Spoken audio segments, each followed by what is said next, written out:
आज हम पढ़ेंगे इलेक्ट्रिक करंट। इलेक्ट्रिक करंट होती क्या है? इलेक्ट्रिक करंट बेसिक्स की हमारी वो चीज होती है जो हमारे फ्री इलेक्ट्रॉन्स होते हैं जो नेगेटिव से पॉजिटिव को जाना शुरू कर देते हैं, ठीक है, उसको हम बोलते हैं इलेक्ट्रिक करंट। अब हमारे जो इलेक्ट्रॉन्स होते हैं वो नेगेटिव से पॉजिटिव की तरफ ही क्यों जाते हैं, समझने की कोशिश करना। आपका जैसे HCl होता है, ठीक है, HCl के अणु को जब आप तोड़ते हो तो हमारा एक पॉजिटिव आयन बनता है, एक नेगेटिव बनता है। क्लियर है यहाँ तक? ठीक है, कहने का मतलब ये है कि जिस पर पॉजिटिव हो जाता है उसका मतलब उस पर इलेक्ट्रॉन की कमी हो रही है, और नेगेटिव का मतलब उस पर इलेक्ट्रॉन की अधिकता है। जैसे आप अगर किसी को आप पैसे उधार देते हो तो उस पर आप उसका एक माइनस हो जाता है, मतलब आपके पैसे उस पर उधार है, उसको वापस करने हैं आपको, क्योंकि आपके पास कमी हो गई। इसी प्रकार हमारे जो इलेक्ट्रॉन्स होते हैं वो नेगेटिव से पॉजिटिव की ओर जाना शुरू कर देते हैं। जैसे हमने एक कॉपर की स्ट्रिप ली है, उसमें जैसे हमने यहाँ से बैटरी से कनेक्ट किया इसको, ठीक है, तो हमारे जो इलेक्ट्रॉन्स होंगे वो नेगेटिव से कॉपर की स्ट्रिप में फॉलो करते हुए पॉजिटिव की ओर आना शुरू कर देंगे, क्योंकि हमारे पॉजिटिव साइड इलेक्ट्रॉन की कमी है। नेगेटिव साइड क्या है? हमारे इलेक्ट्रॉन की अधिकता है, और पॉजिटिव साइड हमारी क्या है? इलेक्ट्रॉन की कमी है। तो according to this definition the flow of electron in a definite direction is called electric current. हमारा है चार्ज। अब चार्ज क्या होता है? बेसिकली जो हमारे जो इलेक्ट्रॉन होते हैं किसी स्ट्रिप से, ठीक है, फॉलो होने वाले, ठीक है, उनकी संख्या होती है। मान लो कोई कॉपर की स्ट्रिप है, ठीक है, इसको हमने बैटरी से कनेक्ट कर दिया इधर, ठीक है, इधर हमारा नेगेटिव है, इधर हमारा पॉजिटिव है, तो ये बैटरी से कनेक्ट है। अब बैटरी से जो इलेक्ट्रॉन्स होंगे वो निकलकर कॉपर की स्ट्रिप से फॉलो होना शुरू हो जाएंगे, ठीक है, और जब फॉलो होना शुरू होंगे तो वो नेगेटिव साइड से होकर हमेशा पॉजिटिव साइड आएंगे, ठीक है, ये कहलाता है हमारा चार्ज। अब चार्ज क्या होता है? जितने इलेक्ट्रॉन्स, मान लो जितने भी इलेक्ट्रॉन है सारे वो इस साइड से फॉलो होकर इस साइड आ रहे हैं, तो टोटल हमारा चार्ज कहलाता है, ठीक है। जैसे मान लो Q = NE, N हमारा क्या रहेगा? यहाँ पे जितने इलेक्ट्रॉन, मान लो 100 है, 200 है या फिर 1000 है, ठीक है, राइट। जितने भी इलेक्ट्रॉन फॉलो हो रहे हैं वो, ठीक है, उसको क्या बोलते हैं? हम चार्ज बोलते हैं, ठीक है। अब हमारे आती करंट, अब यहाँ तक इलेक्ट्रॉनों की संख्या फॉलो हो रही थी, अब इसको फॉलो होने के लिए कुछ टाइम मिलेगा। ये भाई यहाँ से लेके यहाँ तक की दूरी तय करने में इसको कुछ टाइम लगेगा, ठीक है। तो हम सीधी भाषा में कह सकते हैं कि नंबर ऑफ इलेक्ट्रॉनों की संख्या नेगेटिव साइड से फॉलो होने में पॉजिटिव साइड तक आने में t समय का यूज करती है, ठीक है। तो हम लिख सकते हैं I = Q/T। Q बराबर आप लिख सकते हो, इसकी वैल्यू यहां से NE/T, दैट मींस N क्या है आपका? नंबर ऑफ इलेक्ट्रॉन की संख्या है,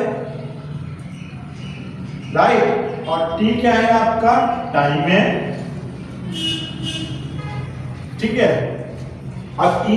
अब बात आ जाती है इलेक्ट्रॉन का आवेश। एक इलेक्ट्रॉन का जो आवेश होता है वो E = 1.6 × 10⁻90 कूलॉम होता है। क्लियर है यहाँ तक? ठीक है। अब बात आती है इलेक्ट्रॉन, जो हमारी जो करंट होती है उसको मेजर कैसे किया जाता है। मान लो आपकी कोई कॉपर की स्ट्रिप है, इसमें इलेक्ट्रॉन फॉलो हो रहे हो, ठीक है, आपको मेजर कैसे करना है? इलेक्ट्रॉन जो होता है वो एक चार्ज के रूप में होता है, ठीक है।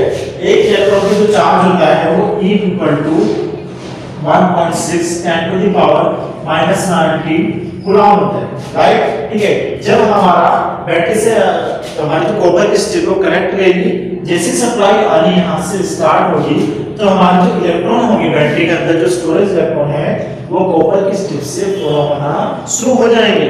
उसके बाद हमारे मान लो एक इलेक्ट्रॉन यहाँ से यहाँ तक आने में किसी पर्टिकुलर टाइम का उपयोग कर रहा है, ठीक है, तो आप सीधा सीधा कह सकते हो जितने इलेक्ट्रॉन किसी पर्टिकुलर टाइम में फॉलो हो रहे हो तो उसके आधार पर हम करंट को मेजर कर सकते हैं, राइट। जैसे मान लो आपका जो इलेक्ट्रॉन है चार्ज के रूप में, तो आप कह सकते हो कि बैटरी से जितना चार्ज यहाँ से आप लेकर यहाँ तक आने में जितना टाइम का उपयोग करता है, तो हम तब उसके आधार पर करंट को मेजर कर सकते हैं। मान लो चार्ज फ्लो होने की दर हमारी क्या कहलाती है, करंट कहलाती है। जैसे हमारा चार्ज है वो क्यू है, ठीक है, किसी भी इलेक्ट्रॉन का चार्ज होता है, मान लो टी टाइम का यूज कर रहा है, ठीक है, तो जो हमारी करंट होगी वो चार्ज फ्लो होने की दर पर डिपेंड करेगी। जैसे I बराबर Q अपॉन T लिख सकते हो। अब आती है इसकी यूनिट को, अगर कोई करंट है तो हम करंट को हमेशा एम्पीयर में ही मेजर करते हैं। अब मैंने यहाँ पे एक न्यूमेरिकल दिया है जिसमें दिया हुआ है कि एक कंडक्टर में 10 कूलम्ब का आवेश है और उस कंडक्टर में उस आवेश को फॉलो होने के लिए 5 सेकंड का टाइम लगता है। माना कोई आपका कोई कंडक्टर है, ठीक है, आपने बेसिस को बैटरी से कनेक्ट किया, कनेक्ट होने के बाद उसमें से जो आवेश यहाँ से फॉलो हो रहा है, ठीक है, आपका कोई आवेश होगा, ठीक है, 10 कूलम्ब का, वो फॉलो होने में 5 सेकंड का समय ले रहा है पॉजिटिव टर्मिनल तक आने में।